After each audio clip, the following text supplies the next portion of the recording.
In this video, I'll show you how to add someone to Facebook Ads Manager. If you want to give a team member, freelancer, agency, or business partner access to your ad account, Meta makes it easy to invite them and control exactly what they can do. First, open your web browser and go to Meta Business Manager. Log into the Facebook account connected to your business, then make sure you select the correct Business Manager account before making any changes. Next, go to Business Settings. This is where Meta lets you manage people, pages, ad accounts, permissions, billing access, and other business assets connected to your account. Inside Business Settings, look for the Users section on the left side, then click People. This page shows everyone who currently has access to your business account. To add a new person, click the Invite People button. Now, enter the email address of the person you want to add. Make sure you use the email address connected to their Facebook account or the email they want to use to receive the invitation. After entering the email, choose the type of access you want to give them. You can give basic employee access if they only need limited permissions, or admin access if they need full control over business settings.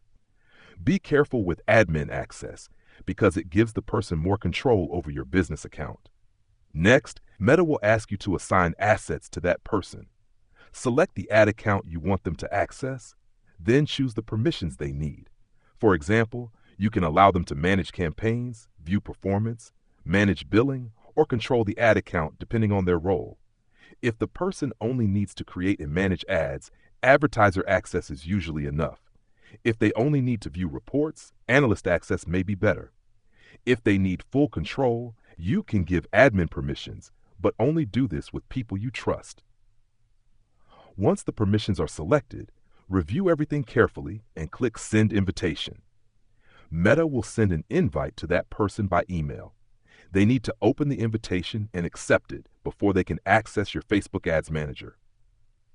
After they accept, they'll appear inside your People section, and they'll be able to access the ad account based on the permissions you selected. You can return to business settings at any time to edit their access, remove permissions, or delete them from the business account completely. And that's it. You've successfully learned how to add someone to Facebook Ads Manager. This is the best way to give access to team members or agencies without sharing your personal login details. If you found this tutorial helpful, make sure to subscribe to Learn Mode Lab for more Facebook ads, Meta, and digital marketing tutorials.